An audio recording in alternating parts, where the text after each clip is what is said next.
Hi guys, namaste. There you go. So I just wanted to take a little bit of time and actually talk about dating, because I reached my 1 year and I kind of had this like thought like, oh well, now I can date. So I dated the whole time, like on and off, but now it was like, oh, like I've come to this point in my recovery, and then really kind of shortly afterwards, because I think it only lasted for about 2 weeks, realizing that I still have a lot of work to do on myself. Like, yeah, I reached a year, but I was just abstaining for a year, and I didn't really actually deal with a lot of the stuff that I was dealing with. And what really kind of helped me to realize that was, I noticed that I was, like, attracting other women who was very clear that they weren't really all that interested in dating either. And I was kind of almost taking, like, offense, because I was, like, felt like, well, what's wrong with me? Why aren't they,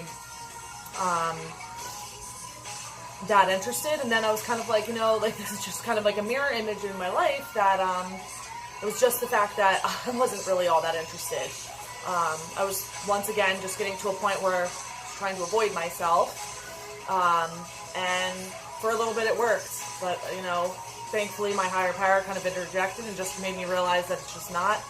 The recovery is extremely important to me, and especially now so that I'm so involved in refuge recovery. Like, I have a mentor and I'm actually chairing meetings, and it's just making me realize like I really got to pay attention to what's in front of me and focus on myself. There's nothing wrong with that. That's called self-care.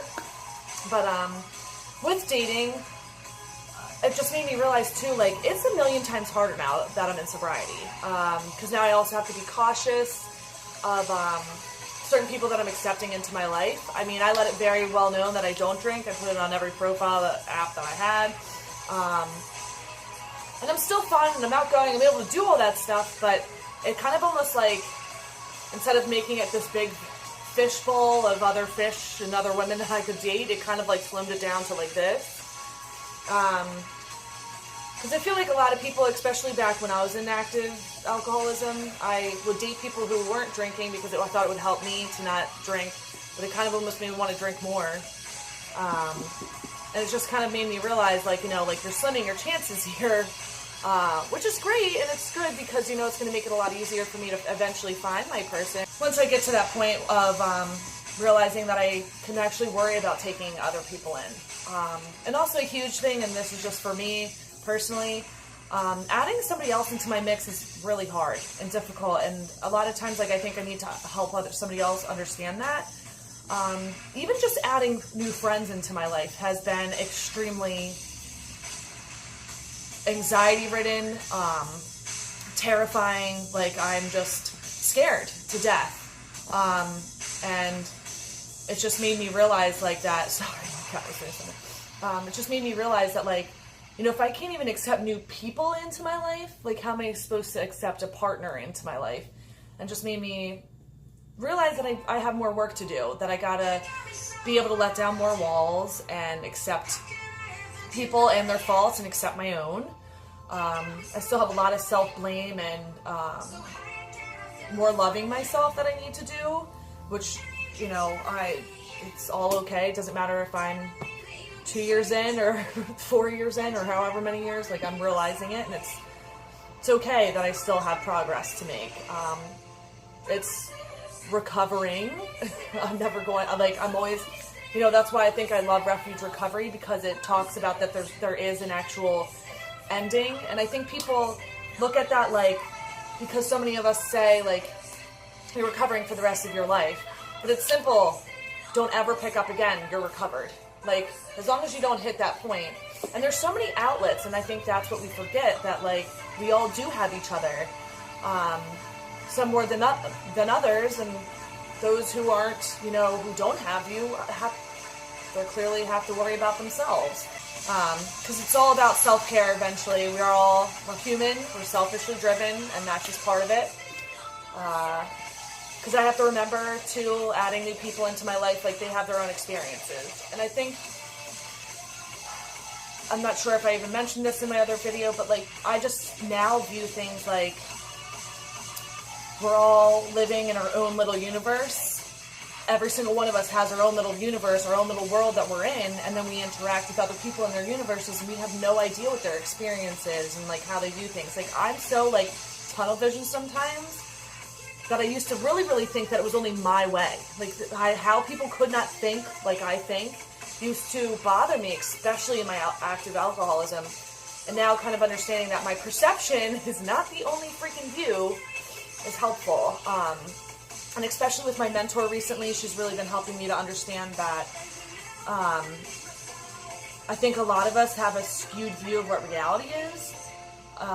And I know personally, like, something that I'm really dealing with recently is being in the industry and being a bartender and server. Drugs and alcohol are everywhere.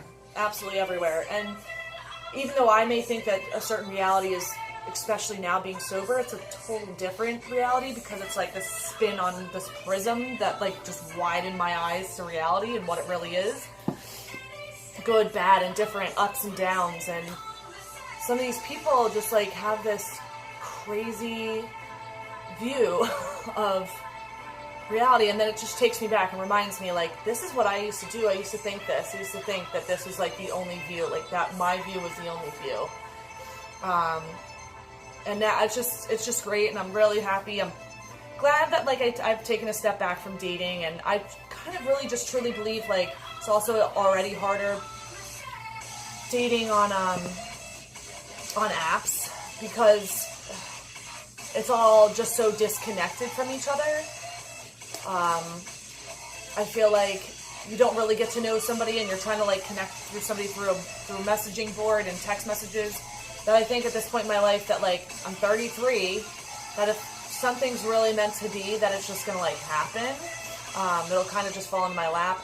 Although I'm sure probably a year from now, once I feel like I've actually made huge progress in my life, and I'm not actually trying to avoid myself, and I try to date, I'll probably use dating apps. But whatever my higher power is supposed to bring to me, and whatever fate is meant to be at that time will happen. So that's really all for me. I just wanted to share on that, and I don't know if anybody else has had like crazy experiences. I know I've heard some people tell me their experiences dating sober, that it's interesting. And just remember, like, for those of you who are in relationships and that you're sticking it out and it's working for you, like, in your early sobriety, like, congratulations, that's really awesome, because it is not easy, because you change. Like, ultimately, you're recreating yourself. You're realizing that, like, that reality that you created for yourself isn't actually reality. And I don't think any of us will really have a true grasp on what reality is, because we all have an ego and a pride in our perception of one thing. So that's really it for me. And, please like, subscribe, and share. Namaste sober, and I hope you do too.